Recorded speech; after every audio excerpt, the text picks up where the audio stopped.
Fala, galerinha, 20ª Prazer Mirassol FC. São 20 episódios da segunda temporada. Então eu já vou chamar o Julião aqui, porque ele, melhor do que ninguém, para falar, né, desses 20 episódios, Julião. Para quem não acreditou que ia dar 3 na primeira temporada, foi 15 da primeira temporada com 20 da segunda, e nós estamos fechando com chave de ouro também, né, cara? Esse ano sensacional, maravilhoso. Foi. Fala, meu querido. Buenas noites, tudo bem? Tudo bem, vocês que estão nos assistindo? Pois é, 20º episódio, último do ano. Estamos encerrando dezembrão aqui. Lembrando que desses 22 episódios, nós conversamos com 3 artistas na mesma noite, no formato compacto, porque eram da nova geração, mas foram aí nada, pode adicionar mais 4 bate-papos, 24 bate-papos. Ano passado foram 15, apenas no segundo semestre, porque a gente começou essa empreitada já na metade do ano, né? E olha, falar para você, é o que você falou.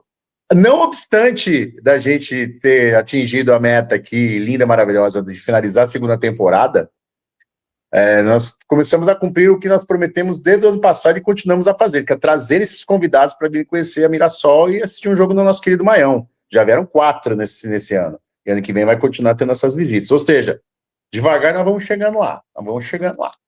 Com toda certeza. Então, já vamos falar dos nossos patrocinadores que ajudam a gente fazer tudo isso acontecer. E aí a gente já chama o nosso convidado. Ótica Mirassol, desde 1969, com 2 unidades para melhor atender. Unidade 1, Roção Pedro 2148 no centro.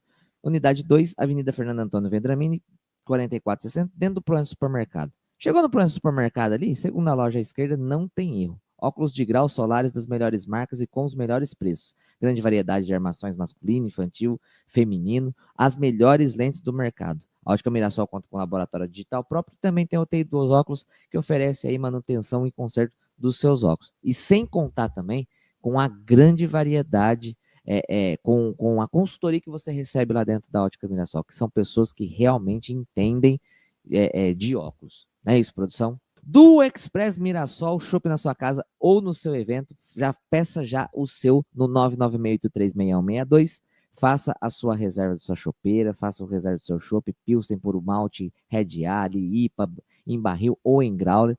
Cara, você escolhe, é só você chamar aí no WhatsApp 996836162.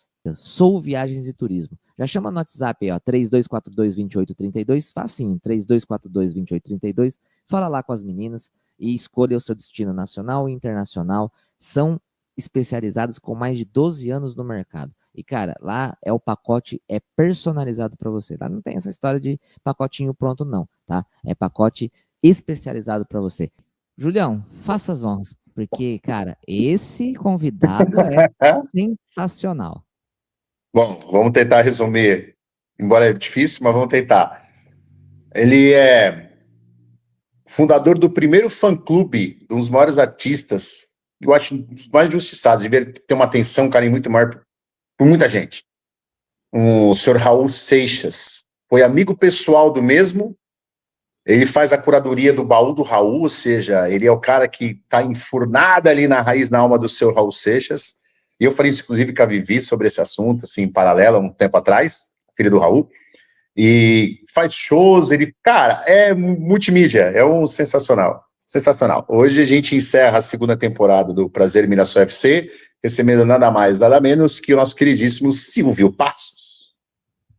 Salve, galera! Silvícola aqui na área. Prazer imenso estar participando com vocês aqui no Mirassol, né? Vamos mirar para o sol. Tipo isso. Bem-vindo, meu caro. Muito boa noite. Muito boa noite, Silvio. Obrigado por ter aceitado esse convite dessa loucurinha organizada nossa aqui. É assim que é bom. Ótimo. Silvio, vamos tentar começar do começo, porque sua vida relacionada ao Raul é intrínseca, assim, não tem como desvincular. Como que você começou a ter vínculos, assim, culturais, assim, desse apego à obra do Raul, a ponto de o senhor ser amigo do mesmo, querido e saudoso Raul?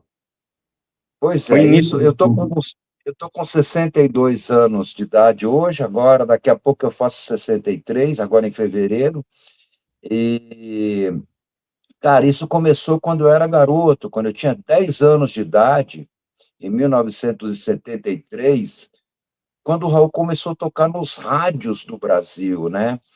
Desde naquela época, não sei se existe ainda hoje isso, tinha circo, parque de diversão, quermesse na igreja. Eu moro num bairro que é bem, parece uma vilazinha, um bairro muito pequenininho, e aqui sempre teve essa coisa, é meio até interior, embora seja em São Paulo, zona norte de São Paulo, parece uma cidadezinha do interior, aquela bem pequenininha, onde todos os vizinhos sabem da vida de todos os vizinhos. Até hoje é assim. Tipo aqui.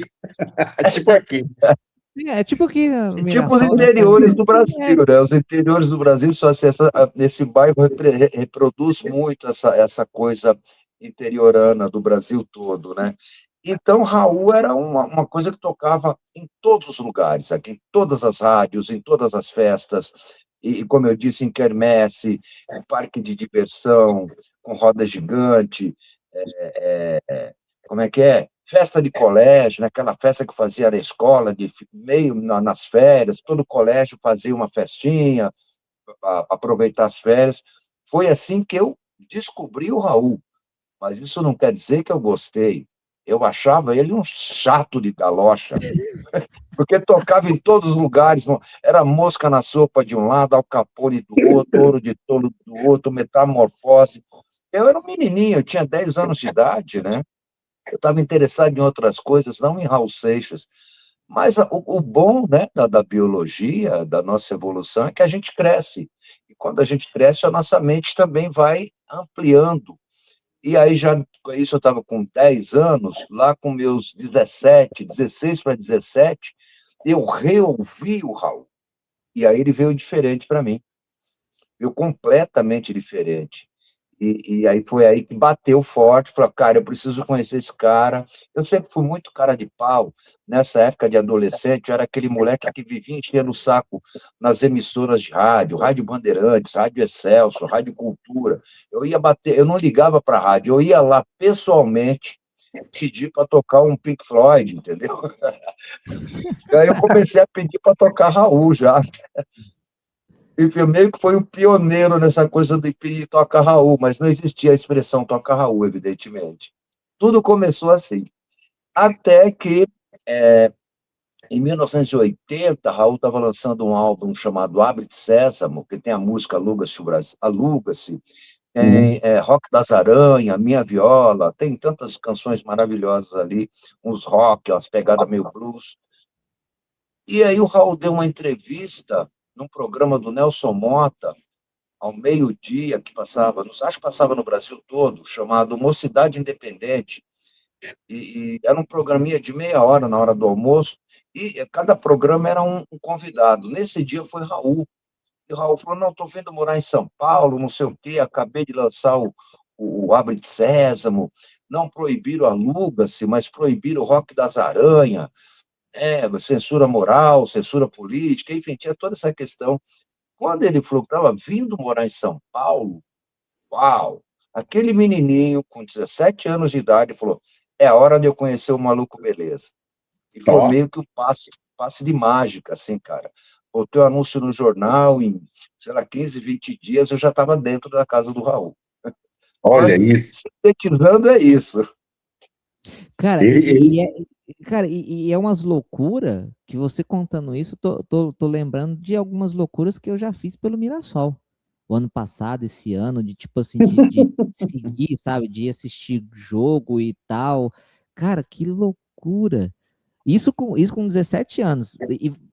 Cara, assim, Mudou minha vida. Minha vida meio que fica assim, olha, o antes do Raul e o depois do Raul. Estou falando não só de música, de conhecer a pessoa, né? Eu estava me preparando ali para ser jornalista, ou para ser psicólogo, ou as duas coisas ao mesmo tempo, né? Sempre tive uma queda muito grande por comunicação, por rádio, televisão, jornalismo de uma maneira geral, e locução também, né? E a psicologia sempre me chamou muita atenção, sempre foi um tema que eu sempre estudei, independente de fazer faculdade ou não. E aí, quando o Raul Seixas aparece e me dá a oportunidade de entrar na vida dele, o que eu fiz? Eu abandonei o desejo acadêmico na área de comunicação e na área da psicologia, né? Psicologia, filosofia, eu queria fazer todas essas coisas. Arrumei um professor que trazia tudo isso numa única figura, que o próprio Raul, né? Me ensinou muito sobre comunicação, sobre filosofia e psicologia e outras ias da vida. E como é que foi esse Melhor primeiro professor. encontro de tete a tete aos 17 anos? Você foi, encontrou com ele, e aí como é que foi a receptividade? Como é que foi esse encontro literal, assim? Como que se deu? Cara, Como que reagiu? Como é que você reagiu? Como é que passou na cabeça? não, primeiro eu consegui um anúncio, nesse anúncio no jornal, o Luiz Antônio, do fã-clube dos Beatles, do Cavern Club, me ligou, falando, olha, eu tenho o telefone do Raul, eu estive na casa dele agora, ele mudou para São Paulo mesmo, e o Luiz Antônio foi lá querer saber se o encontro do Raul com o Lennon foi verdadeiro ou não foi, enfim. Uhum. E aí ele fez um monte de questões, falou, você não é um fã maluco que vai encher o saco do cara, né? Eu falei, não, pô, já venho de outros fãs-clubes, já tinha fundado fã-clubes pro King Crimson, pro Led Zeppelin, pro Jethro Tull, enfim. Já vinha de uma experiência de fãs-clubes, mas tudo de bandas inglesas, né? E eu optei por fazer um fã-clube para homenagear um cara brasileiro que estava vivo ainda. E aí eu liguei pro Raul. Eu liguei lá, uns 3 dias, né, tremendo, assim, o menininho nervoso, era aquele telefone de disco ainda, 5493323. Eu pensando na minha cabeça que eu estava ligando numa mansão com 18 quartos, 40 banheiros, 35 funcionários, né? Algum funcionário vai atender e não vai me deixar falar com o Raul, mas eu vou tentar convencê-lo a deixar falar com o Raul. Aí atendeu o telefone. Alô? Aí eu, alô? O Raul? Raul, quem quer falar com o Raul? É o Silvio. Ô, Silvio Santos, eu faço o seu programa. Era o próprio Raul, velho. Não tinha funcionário, não tinha nada. Ele morava no Sobradinho Modesto. E aí eu falei, pô, Raul mesmo está falando, velho. É ele mesmo que atendeu o telefone. Na minissérie mostra a Kika atendendo, né? Tem uma romanceada ali, mas foi o Raul que me atendeu. E quando eu falei, eu sou o Silvio, não sou o Silvio Santos, eu sou o Silvio Passo, eu estou fundando um fã-clube para você, quero prestar homenagem para você em vida, e gostaria que, de alguma maneira, você soubesse disso. Não. Vem aqui em casa almoçar, pode vir aqui em casa almoçar comigo? Assim, velho. O convite partiu dele, ele te chamou para... Ele chamou almoçar você na casa dele. Foi. 3, 4 dias depois, assim, pode vir almoçar aqui em casa? Falei, como assim, velho? O cara já liguei, o cara nem me questionou, não sabe nem quem eu sou, mas já me convidou para almoçar na casa dele.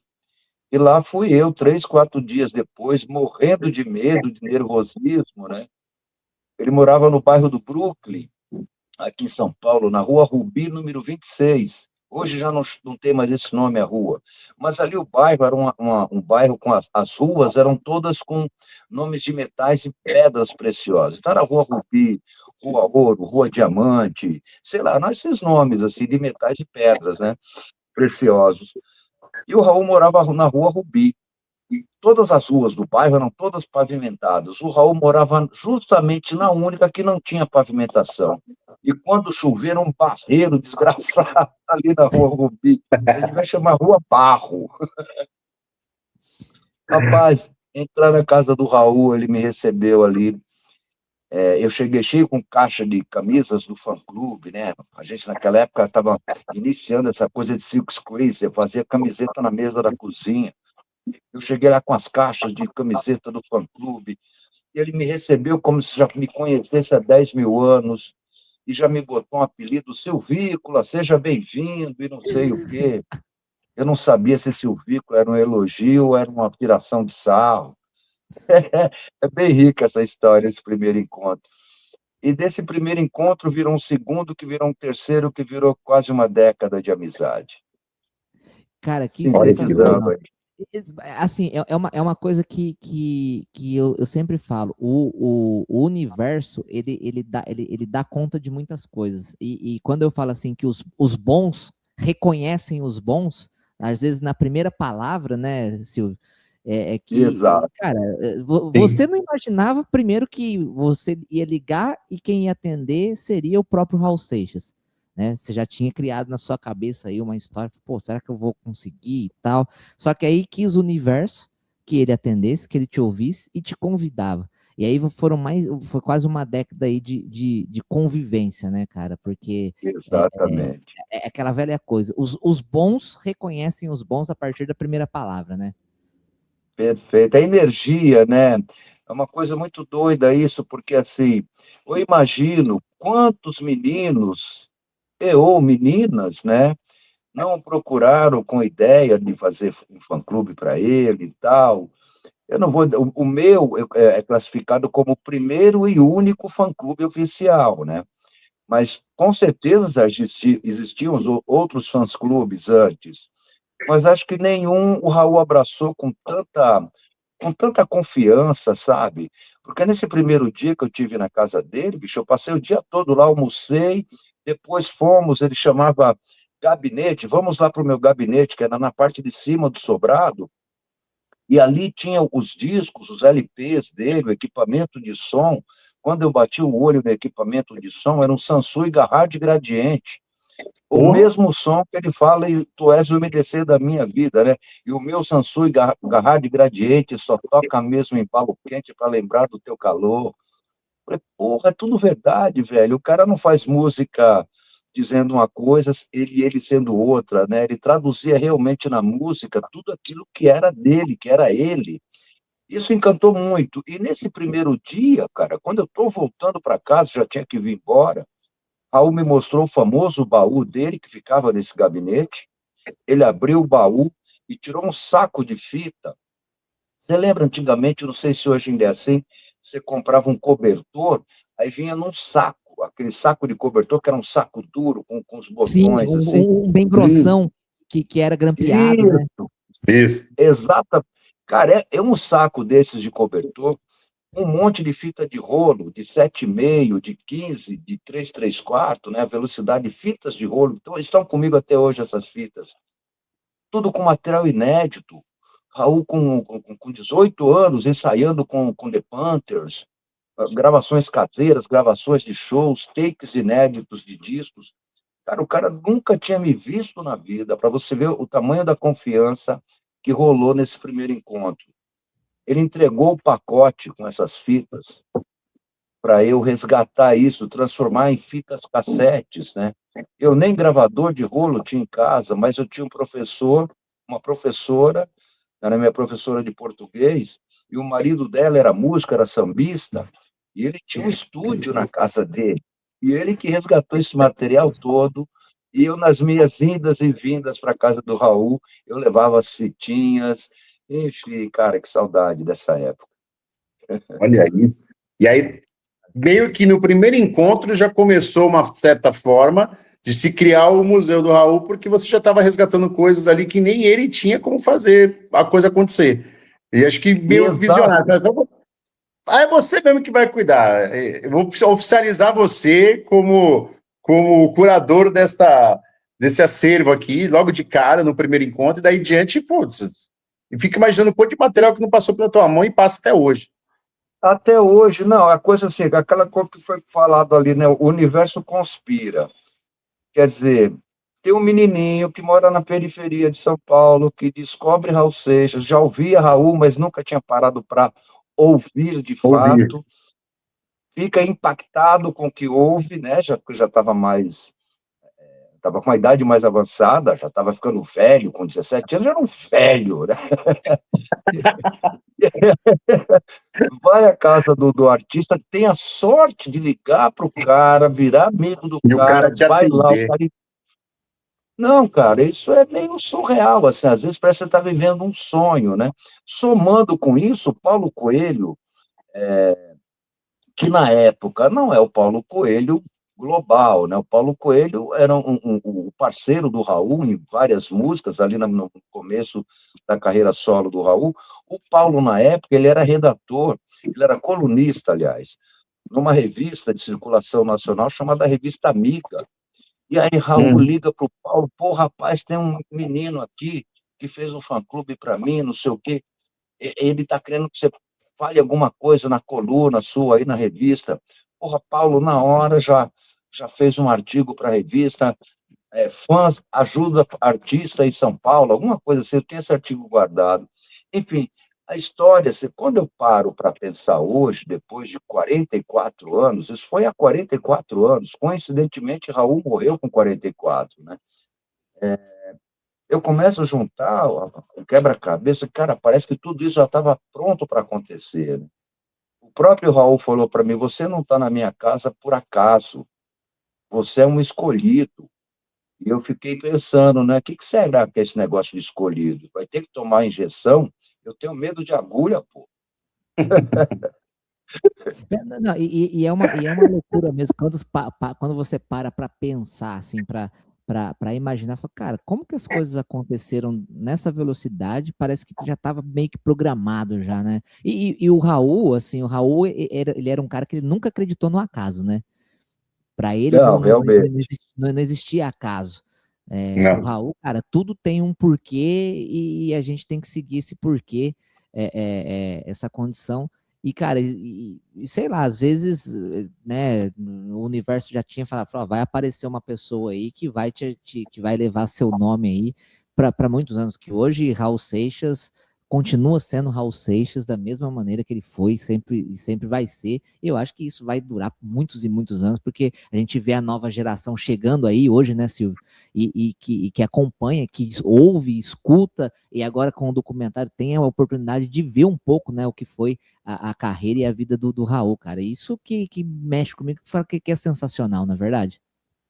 Eu fico impressionado, eu viajo o Brasil todo, né? Daqui a pouco eu estou indo para o Rio Grande do Norte, depois eu volto, já vou para Belo Horizonte. Esse ano eu viajei para praticamente o Brasil todo. E uma coisa que me impressiona, claro que encontrar o pessoal da minha geração, os famosos cabeça branca, barbinha branca, é até comum. Mas o que é mais legal, velho, é quando você encontra uma geração de adolescentes e de crianças de 5, 6 anos de idade, você vai para 10, para 17, para 20, para 30 anos. Quer dizer, são pessoas que nasceram depois que Raul morreu, né? E da onde vem a influência dessas crianças, né? Normalmente vem dos pais, dos tios, dos irmãos mais velhos, mas existe alguns que, naturalmente, um dia estava na internet, apareceu um vídeo do carimbador maluco, e quer saber quem é esse cara? Ah, esse é o maluco do Raul Seixas. Vai ver que de maluco não tinha nada, né? Era só um personagem maluco. E o Raul, no cotidiano, não tinha nada de maluco. Era uma pessoa muito tranquila, enfim, muito educado, muito respeitador, entendeu? Ele o Raul é visto como doidão, doidão de pedra. Não, não, não, não, não. O Raul às vezes é até chato, de tão careta que era. Por incrível que pareça, é um paradoxo aí. Não, isso. Fala, Beto. Não, pode falar. A gente vê essa imagem, criou-se essa imagem dessa rebeldia exacerbada do Raul, que ele era o louco, ele era destrambelhado, ele era o responsável, criou essa imagem linkada à obra dele, etc e tal, quando na realidade muita gente sabe que é o inverso, ele tinha uma persona no palco, mas fora dela era totalmente diferente.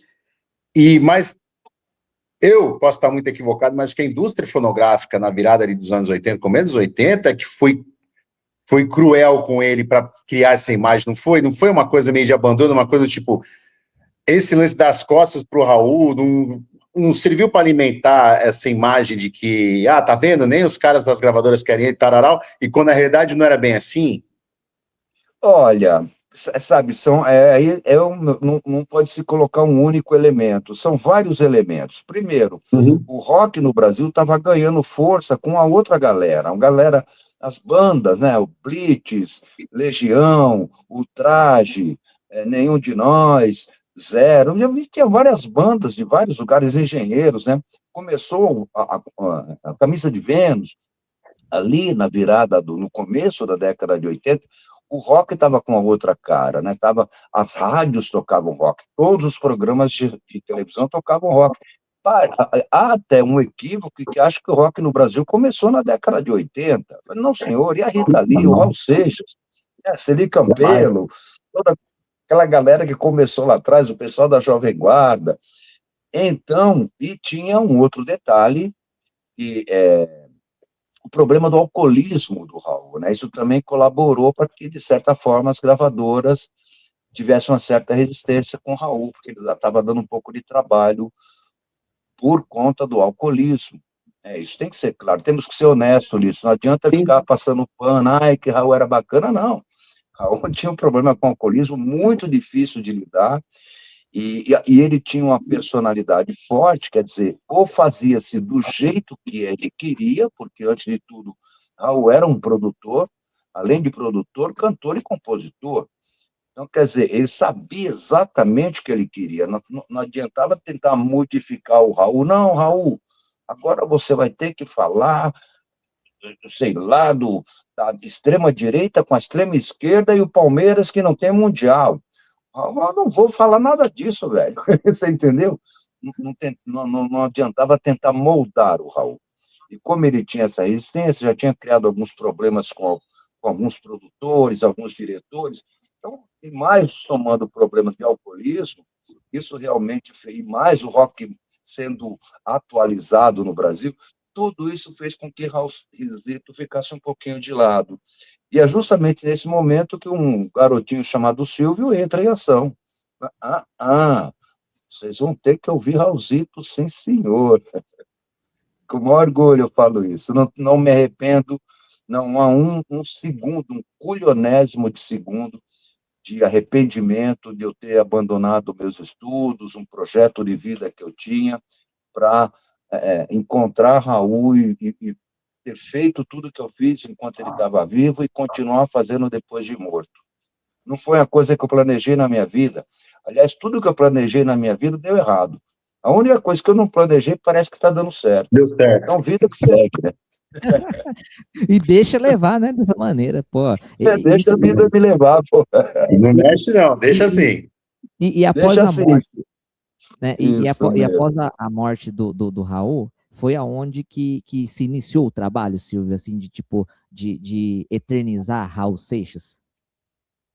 Olha, na minha parte, não, já começou no começo da década de 80, em 1981, eu já cheguei ali com essa proposta, né, de que o artista, eu não era um fã-clube convencional, o meu fã-clube, a minha proposta de fã-clube era o seguinte, aqui é preservação de memória, porque o povo brasileiro só lembra dos artistas quando eles morrem, né? Enquanto o cara está vivo, às vezes está precisando, passando por uma dificuldade, não sei o quê, nananana, eu fiz essa função ali, acho que foi o primeiro e único, talvez, no Brasil que tenha feito isso.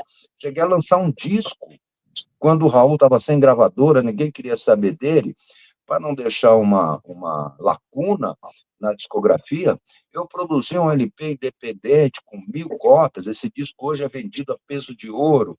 Enfim, a minha proposta de fã-clube era completamente fora da curva do que normalmente se faz um fã-clube. Vai ficar assim.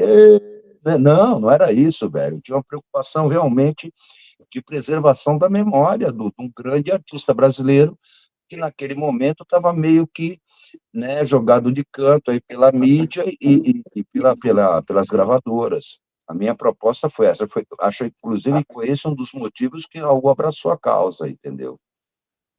E aí isso permaneceu. E isso desde o início você expôs isso para ele, que o seu fã-clube não era para enaltecer, mas era para preservar a memória dele. Porque hoje a gente vê vários fã-clubes aí de artistas, né? Que a todo momento ali, quando o artista está no auge, pô, o fã-clube está ali presente, todos os shows e tal. Mas você quando você iniciou a conversa com o Raul Seixas, ou isso já foi uma troca sincera ali que pô, não, esse moleque aí é o que vai eternizar a minha memória? de tocar o baú. Eu já cheguei com essa proposta. Inclusive, olha que maluquice. Eu tinha 17 anos de idade. Eu já estava escrevendo um livro sobre Raul. Porra. E aí eu falei para ele, estou escrevendo um livro sobre você também. Tu já, porque, né?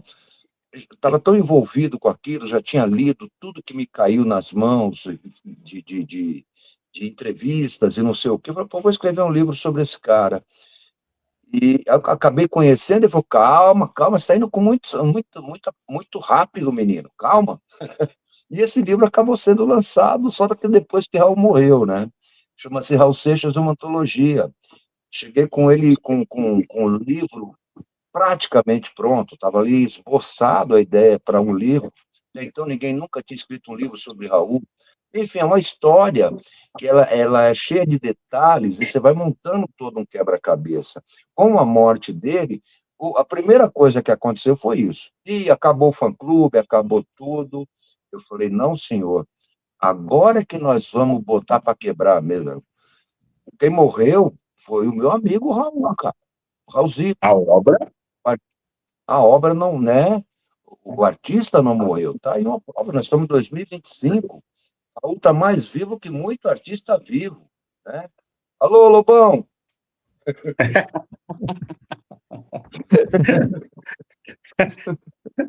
Pô, Lobão é brother Alô, meu. Ed Mota! Esse já é mais complicado. Muito mais. Bem mais Vou até acender complicado. um cigarro em homenagem. Pode fumar no programa? Lógico. Pode. Pô, nós estamos aqui, estamos em casa, Não, pô. não é uma conversa de bar, então tem que ter uma pitada. Tem um cigarro, só não Né? tem cerveja, que tem água e cigarro, tudo bem. Eu tô na aguinha também. Silvio, existe um outro é, episódio na reta final do Raul, quando ele se junta com o Marcelo Nova, para fazer a Panela do Diabo e tal, não? Que eles fazem aquela turnê, lançam um álbum, etc e tal, cerca de, não sei quantos, 40 shows, 50 shows, não sei quantos foram feitos.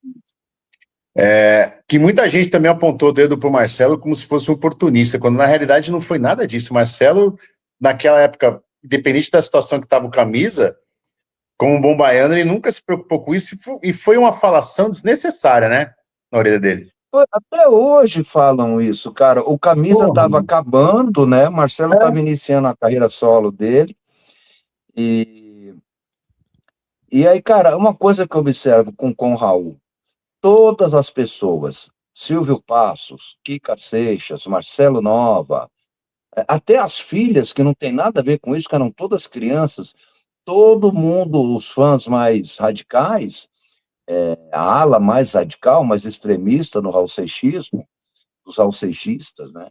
Eles apontam o dedo para a gente, como se nós fôssemos os aproveitadores de Raul. Cara, a gente estava cuidando do cara, velho. Marcelo, fundamental naquele momento, entendeu? foi. Porque eu não tinha condição, porque eu não era do meio artístico, eu era do backstage, mas não de palco. Tinha que ter realmente um cara como Marcelo Nova, o Gerry Adriani, que chegou a aparecer, o Gerry tentou fazer alguma coisa, mas o Gerry não sentiu ali que dava para fazer algo. O Marcelo já mais punk, mais radical, falou, eu vou cuidar desse cara aqui, meu ídolo e nananã. Quem fala mal do Marcelo é porque não sabe ler, cara. Porque quem sabe ler não vai falar mal de Marcelo, não vai falar mal de Kika Seixas, não vai falar mal de Silvio Passos, nem de Paulo Coelho vai falar mal. É outro também que um monte de gente, Mário Judas, né? Fala do Paulo, que isso, que colheu os louros, que na hora que precisou não ajudou, é uma falação, e putz, é um pouco de cada coisa que vai meio que minando as forças que você tem para provar o inverso, né? Fala, não, cara, não é nada disso, não. Dá uma paulada do Paulo Coelho, aí vem o episódio do Marcelo, dá uma paulada do Marcelo. E tudo vai respingando no Raul, né? E tudo fica em cima dele. Né? Sabe o que parece? Quando eu vejo esse volume, e não é uma ou duas pessoas, não são muitas, mas muitas pessoas no Brasil inteiro falando um monte de asneira sobre essas pessoas, na qual eu também me incluo, que nós fomos aproveitadores de Raul. Quando eles falam dessa maneira, sabe o que parece? Para quem está de fora, só observando essa situação, parece que o Raul era um completo imbecil, né? O Raul era um babaca, o Raul era um bobo, porque ele não sabia administrar, todo mundo se aproveitava do cara. Não, meu amor, Raul Sassa. Raul escolhia quem é que ia estar do lado dele. Ninguém estava do lado do Raul À toa. porque Raul não queria. Raul escolhia. Ó, Silvícola é o menino do fã-clube, vai cuidar da divulgação. Fulano de tal é empresário, vai vender meus shows. Músicos, o Raul tinha 3, 4 músicos para cada instrumento. Não deu para esse, tem outro. O Raul era muito bem, sabia administrar essa questão, entendeu? Só não sabia mexer com dinheiro.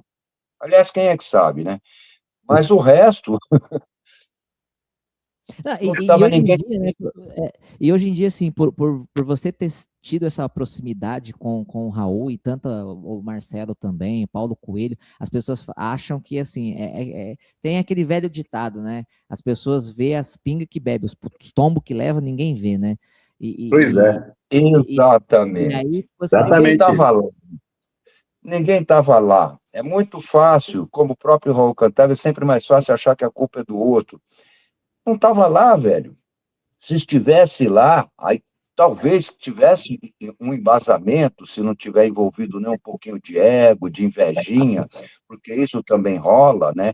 Mesmo com as pessoas que estavam ali convivendo com a gente, sempre tinha um outro que ficava com invejinha, ai, porque deu mais atenção para você, não deu atenção para mim, essas bobagens humanas. Mas, no geral, todo mundo que estava ali, todo mundo ajudando de alguma maneira, fazendo o que era possível, cada um no seu quadrado, no seu setor. Isso que é sensacional hoje em dia, porque, tipo assim, as pessoas não veem, é mais fácil ver, né? É mais fácil você falar que você é um aproveitador de uma obra gigantesca do Raul Seixas, só que ninguém conhece, às vezes, poucas pessoas conhecem essa sua história, né? Que você faz questão de contar e várias outras vezes, em outras oportunidades também, escrevendo livro e tal, e mostrando os bastidores do Raul, né? E aí as Exato, eu estou pessoas nisso ainda há se aproveitam. 44 anos, eu não comecei ontem, não, pô. Chega menino de 20, 25 anos aí, 30 anos, vem querer bater de frente comigo. Eu falei, moleque, quando você estava no processo de criação, eu já estava no corre, meu. Para de falar bobagem, entendeu? Né? Então, É que nem eu falo aqui, Silvio, o que você tem de vida, eu tenho de hora de almoço, né? pois é. Mais ou menos. Mais ou menos isso. Recentemente, Silvio, eu vi num dos vídeos, as postagens tuas, eu achei muito massa. Até esqueci de falar isso quando a gente estava conversando para fazer esse bate-papo. Você recebeu uma leva de estampas de camisetas novas do Raul, sensacionais, né, cara? Sim, lá da Manga com Leite, né? Manga com Leite, casal, amigo meu, são de Paulínia. E eles são super amigos meus, eles sempre me ajudaram com essas questões de tecnologia, que não é uma coisa que eu domine muito. Então, todos os logotipos, tanto do fã-clube como da minha banda, camisetas, os sites, tudo, são eles que fazem para mim, entendeu? E aí, pô, com esse estouro da minissérie, né, pô, sucesso absoluto, segundo a própria Globoplay, até então, nenhuma minissérie tinha dado tanta audiência como essa do Raul. Então, eu falei, pô, Ó, nada mais justo do que resgatar, porque o ator que faz o meu papel, ele tá com a camiseta. O próprio Raul também tá com a camiseta lá da década de 80, né? Eu, pô, vamos resgatar essas coisas do jeitinho que era na década de 80. Aí o Thiago e a Mirella, lá da Manga com Leite, toparam. E tá aí, o pessoal tá adorando as camisas, enfim, até eu me senti menino quando eu botei a camisa de novo, assim. Hoje eu mas tô ainda está quando disponível lá? eu perdendo. Hã? Ainda estão disponíveis lá com eles, as camisetas? Ou Não, esgotou? Não? então, não, fez Legal, uma bom saber. quantidade limitada, mas ainda tem. Que assim é o processo que eles fazem não é como a maioria das lojas que vendem camisa, né? Tem as camisas prontas. Eles têm um processo moderno lá, que a camisa é feita sob demanda. Então, por exemplo, eu estou indo agora para o Rio Grande do Norte, depois eu vou passar uma temporada em Salvador, depois em Belo Horizonte. Todo mundo fala, pô, traz aquelas camisas. Eu não tem como eu levar, porque as camisas não estão prontas. ela é feita sob demanda, né? Você faz o pedido e já imediatamente, já há algum processo moderno aí que eu não entendo bem como funciona, mas parece que até livros hoje são feitos dessa forma, né? Você não tem mais o livro pronto. Em algumas editoras, você tira o pedido, ó, caiu 100 pedidos aqui, então já manda fazer 100 livros e manda para o pessoal. É mais ou menos assim o trem. Não é da minha geração isso, não. Mas é bom saber que tem, porque eu fiquei, na época, eu comi bola, deixei para trás, quando eu fui falar com você, falei, nossa, você pergunta se ainda tem, quem que faz, para eu ir atrás disso aí, porque é exatamente isso, é resgate lá de 40 anos atrás, né? Porra, é muito massa isso. Exatamente. Isso é Daqui a muito pouco massa. não vai ter mais, claro. O ano que vem nós completamos 45 anos da fundação do fã-clube, então acho que vai manter esses modelos de camisetas, né, da década de 80, e vamos criar uma nova, vamos ao Thiago e a Mirella, né, lá da Manga com Leite. Uma camiseta especial comemorativa dos 45 anos do Raul Rock Club, que completa agora em 2026. Que massa! E o fã-clube tá todo vapor, você tá à frente e tá com banda também, né, cara? Isso que é muito legal, né? Eu tive a cara de pau de montar uma banda. Eu nem cantor sou, nem sei tocar gaita, o pessoal acha que eu toco, mas eu sou tão bom ator que eu finjo que sou gaitista e a galera acredita. Peguei essa emprestada do Raul, claro.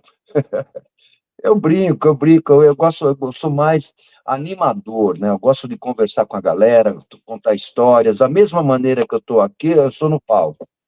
Bater papo, fazer o pessoal dar risada, às vezes uma coisa mais séria, fazer uma coisa mais de reflexão.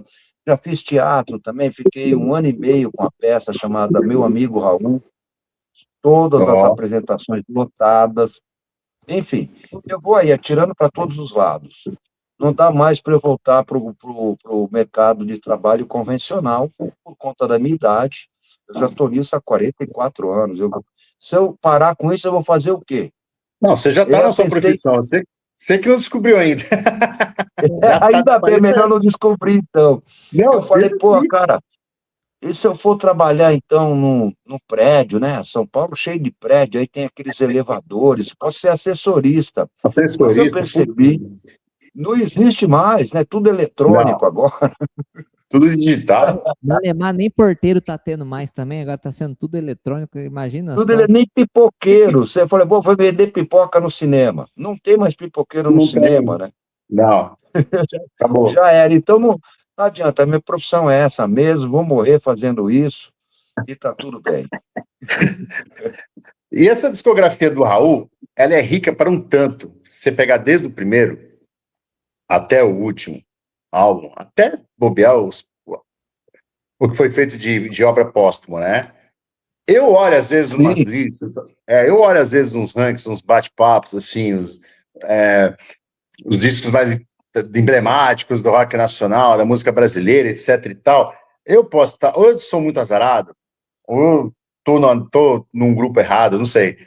Eu vejo muito pouco Raul ser mencionado, cara. Eu vejo vários discos que eu concordo que são antológicos, que tinham ali, sabe, Mutantes, Clube da Esquina, enfim, da Rita Lee, O Fruto Proibido, Secos e Molhados, o Acabou Chorar, e tem uma penca de coisa legal.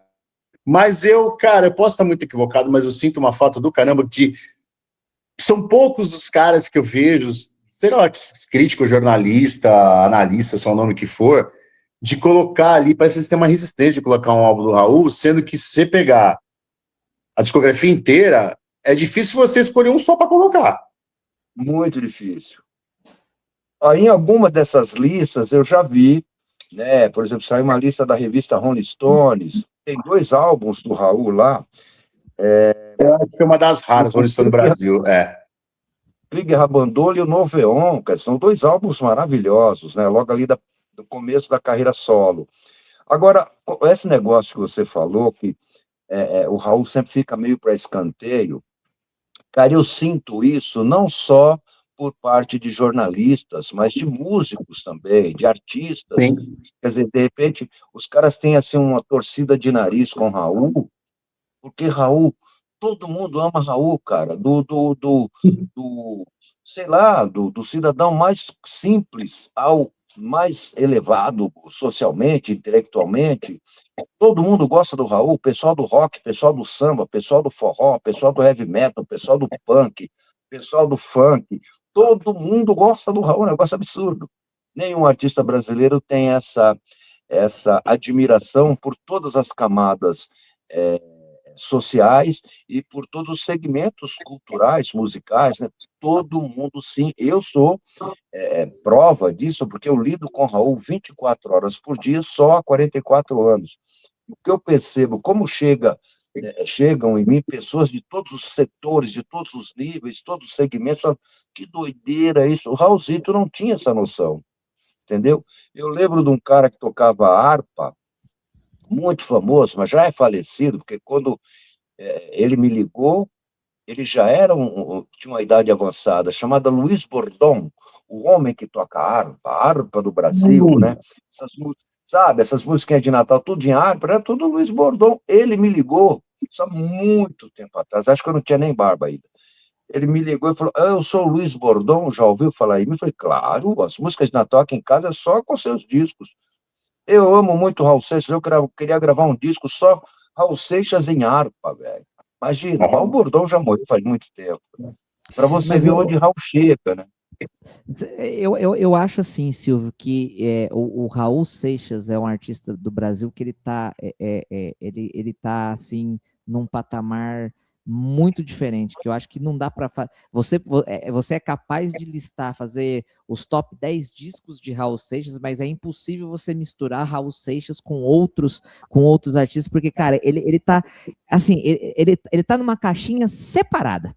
É outro patamar, é outra história. Raul Seixas, e aí tem a outra caixinha, que é os outros, que aí você pode ter um nível de comparação, porque é isso que você disse. Cara, eu tenho 39 anos, eu escutava Raul Seixas da época do meu pai, da época do meu irmão mais velho, né? Então, tipo assim, eu acho que hoje em dia o Raul Seixas ele tem uma caixinha separada, que é só dele, que é meio impossível de você tentar comparar ou tentar misturar, até mesmo misturar. Não estou desmerecendo o restante das outras músicas, mas Raul Seixas não é isso, cara. Raul Seixas ele serviu de inspiração para muitos outros que vieram. Então, cara, isso é tão importante, velho, que eu vejo assim, às vezes tem vários shows, festivais, né?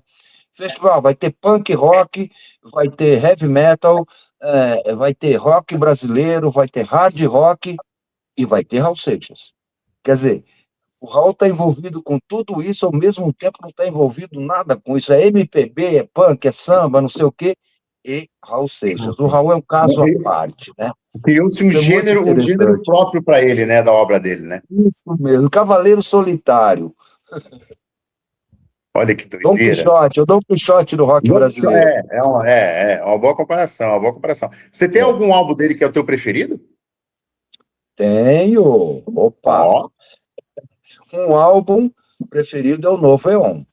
A música favorita é Metamorfose Ambulante. Puta, Por que Metamorfose?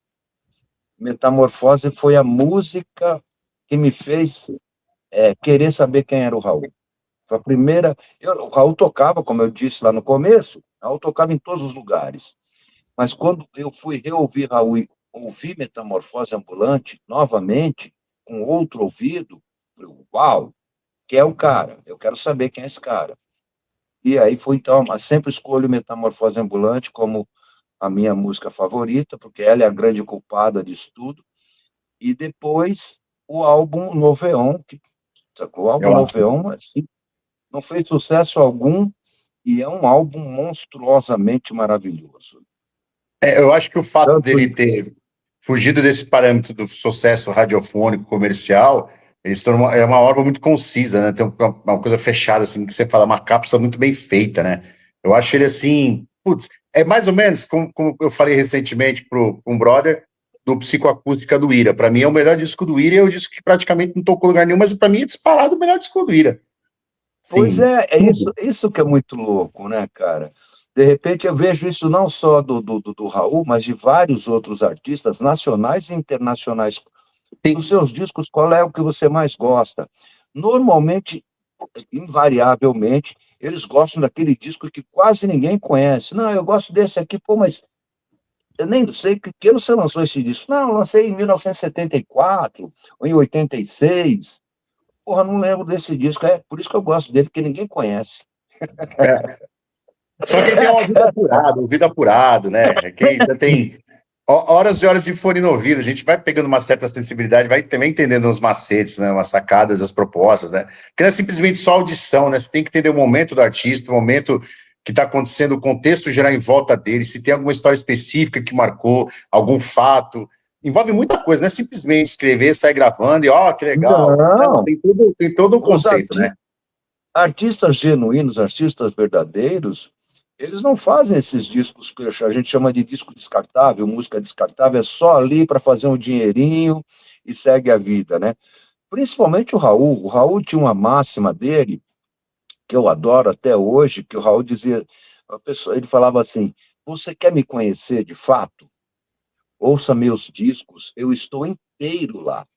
Porque tudo ali, todos os discos do Raul, realmente é como se fosse uma obra autobiográfica, entendeu? Ele está falando Sim. tanto da vida pessoal dele, como da ótica de mundo, das coisas que estão acontecendo no entorno. Por isso que você colocou bem ali. Se você não contextualizar, você não vai Fica entender, vago, fica vago, né? E o fica Raul vago. tinha um outro diferencial de todos os outros artistas do Brasil, que o Raul era produtor. Então, essa era uma grande vantagem para o Raul. Quando ele pegava uma música, ele já sabia que aquela música ia ser sucessão. Isso aqui é música para tocar em rádio, velho. Isso aqui já é um sucesso garantido, antes mesmo de ser gravado, entendeu? Então, ele tinha todo esse aparato de conhecimento, de jogo de cintura, né? É porque Porra, antes da eu carreira tô solo ele produzia, né? Ele trabalhou em gravadora, quer dizer, ele tinha toda a visão, ele entendia como é que a máquina do mercado interno ali funcionava, como que era a produção, como era a distribuição, ele já tinha esse know-how, né? Aí quando ele vai fazer o outro lado, que é para dentro do estúdio, não para lado de fora do estúdio, ele já sabe todos os mecanismos, ele tem todos os macetes, facilita muito, porra, isso aí. muito, muito. Pô, eu vejo as histórias, principalmente agora, nessa época de Netflix, de tantos stream, né, vídeos e documentários. Eu tenho assistido muito documentários das bandas de rock no Brasil, ou de artistas independentes. A maioria dos artistas, dos músicos, eu não vou citar nomes, porque é, não é, não é bacana, mas assim, Sim. eu fico vendo o depoimento deles, todos eram ingênuos, cara. Todos falam assim, cara, eu vim tocar, eu quero gravar. E E aí só. eles isso não sabia. E aí quem se dá bem são as gravadoras, né? Tem uma banda, inclusive, muito conhecida, respeitadíssima no Brasil, que o dia que a banda começou a entender que aquilo dava muita grana, eles quiseram pular fora da gravadora. A gravadora falou: não, vocês podem ir embora, só que o nome da banda é nosso.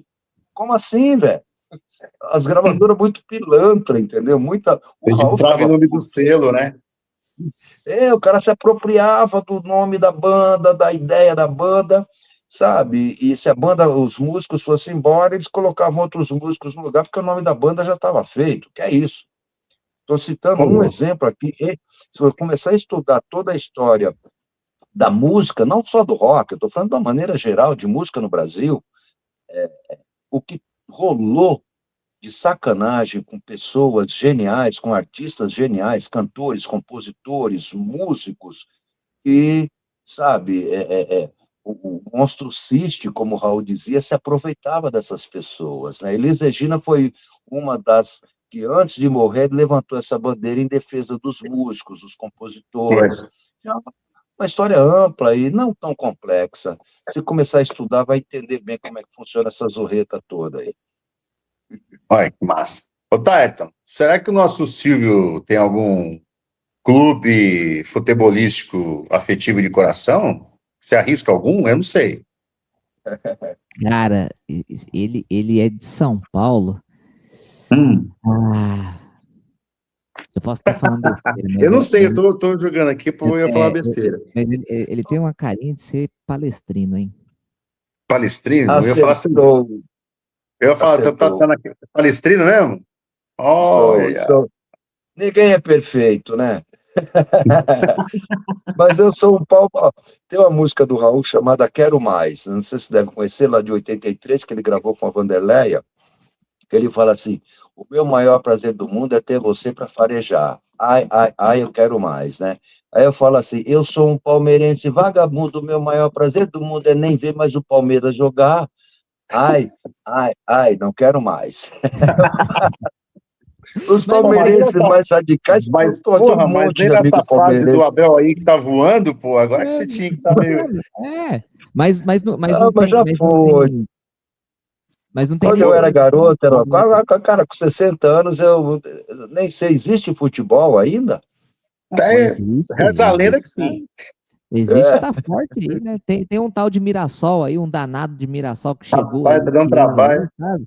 Deu um trabalho do caramba. Porque assim, cara, a música e o futebol fazem parte da cultura, né, Tudo, nacional. É Natal. por isso por isso que eu que falo somente, né, é um canal de futebol que só falo do Mirassol aqui. Eu sou um torcedor de arquibancada, assim como o Júlio também. A gente criou esse programa aqui para estourar a bolha, para mostrar para as pessoas que, cara, existe a cultura nacional, ela é ampla, ela é fantástica e precisa ser pesquisada, porque hoje a gente tem a internet nos facilita isso, né? Você procurar obras, você procurar vídeos e tantas outras coisas assim. Eu achei magnífico da Globoplay Muito exibir, mal. né, o documentário que, cara, me emocionei realmente vendo aquilo ali. Eu falei, cara, isso é sensacional.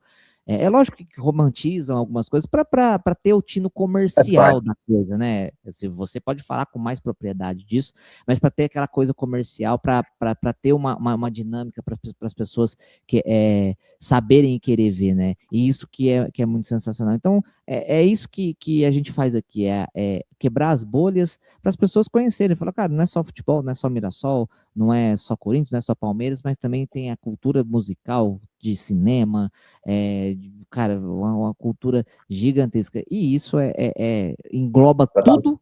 Tá tudo no mesmo balaio, digamos assim, né? Como dizia, né? Tá, Capa tá no tudo, caldeirão. tá tudo dentro do mesmo balaio. E, cara, isso é sensacional. E hoje a gente vê o Mirassol, o Palmeiras, né, com as dificuldades, mas eu admiro muito a estrutura do Palmeiras e também o que o Administração. Abel Ferreira fez, porque não é só sobre ganhar, é sobre chegar. E eu acho que o chegar ele é mais difícil do que o ganhar. O ganhar é uma consequência, mas o chegar é você É, chegar em 3 finais, né? Se você está disputando aí, chegar em 2 finais, final de Campeonato Paulista, final de Libertadores, e você chegar brigando até a última rodada num Campeonato Brasileiro tão difícil, cara, é sobre isso que a gente tem que pensar. O ganhar é uma consequência do trabalho que você vem sendo feito. Agora, o chegar que é o grande X da diferencial. questão. É isso mesmo. E ó, vamos deixar aqui já um convite maroto para o seu Silvio. A gente já fez isso. Começamos ano passado, na primeira temporada, convidamos os 15 convidados que passaram conosco, todos foram convidados, desse ano também, na segunda. Nós estamos encerrando contigo, inclusive, a segunda temporada, um privilégio. E começaram a vir esses convidados para cá, já recebemos 4 esse ano. Dezembro que não ornou, porque a agenda de todo mundo, inclusive aqui do clube, aniversário, festa de 100 anos, virou um furdunço. Então já vou deixar um convite para ti, para você vir aqui, passar um dia com a gente, assistir um jogo do Maião, conhecer a cidade, inclusive, não só o time, o clube, mas conhecer a cidade de Mirassol. E eu já estou conversando com o secretário de Cultura desde o ano passado, que ele assumiu a pasta. Esse ano troquei muito, muito bate-papo com ele, para de repente a gente estar fazendo eventos aqui ano que vem. Então, o senhor já fica o senhor já fique meio atento aí a breves convites. Vamos eu e minha banda Exatamente. fazer um rock and roll, Seria rock and bom, seria futebol, bom. Seria muito Ah, bom. rock isso é and roll e sensacional. futebol. E quando o papo é bom, cara, nós já estamos quase 1 hora de Uma hora papo de aqui. bate-papo, você E, cara, acredita? Ah, você nem nem percebe. percebe, cara, você nem Não, percebe. E assim, ô Silvio, o que eu tenho é só que agradecer você por ter disponibilizado seu tempo, além de ter disponibilizado seu tempo, de aceitar o convite de dois doidos, né? Eu fico agradecido. Uma baguncinha organizada. Muito obrigado mesmo, de coração, Silvio. Você falou o convite de dois doidos, por isso que eu aceitei, me senti muito parecido com vocês. Que bom. Não, isso é muito bom.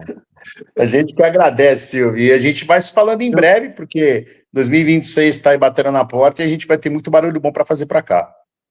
Bora. Vamos passar Natal e Ano Novo, essa loucura toda aí, depois das águas de março, né? A gente pode começar a já articular umas coisas aí para Mirassol, fazer um show, ver futebol, misturar futebol, rock and roll, cerveja, e bora lá. Fechadíssimo. Tá feito o convite e já a gente tá se falando no backstage. Maravilha. Com toda certeza. E aí, encerramos essa excelente temporada. Nada mais justo assim, com chave de ouro. Simplesmente Silvio Passos, fundador, ou sei lá, amigo, fundador do fã-clube do Raul Seixas. O primeiro fã-clube do Raul. O primeiro fã-clube, acho que o único fã-clube oficializado por Raulzito ali. Cara, que privilégio gigantesco. E a gente fica, né, esperando 2026 com muita coisa bacana para a gente poder falar, fazer e mostrar para vocês aqui no canal do Louco pelo Mirassol. Mais uma vez, Silvio, muito obrigado. Julião, valeu demais a parceria e tamo junto. Obrigadão, gente. Aliás, né, só encerrando aqui, agradecer você mais um ano nessa parceria, todos os convidados que toparam essa maluquice, e principalmente quem assiste, né, cara? Os que apoiam, seja o teu canal, seja quem tá trazendo essa galera para cá para conhecer a Mirassol. 20 bate-papos, mais uns 2, 3, 4 agregados ali que a gente fez no Mix. Então, agradecer vocês que estão aí, obrigado por esse 2025. E já vou dar um spoiler aqui, agora o Tarito vai querer me bater. A gente não tem a data exata ainda, porque a agenda do futebol está muito maluco, mas eu já fechei com o primeiro convidado assim que tiver uma brecha. Então, eu já vou deixar quem que é. A gente vai conversar em janeiro ainda, com data a ser revelada, assim que o calendário ajudar, né? Com nada mais nada menos que Luiz Calanca, o proprietário da Seminal Baratos Afins em São Paulo. Bacana, grande Calanca. Grande Calanca. Já temos convidado para 2026, então é só a gente se organizar, ajustar as agendas e botar no ar. Gente, muito obrigado. Fica aqui meu abraço, Silvio. Obrigado para você. Muito obrigado para você. Em 2026 tem mais. Fechou? Valeu. Valeu, obrigado. Long live rock and roll. Bye bye. Yeah.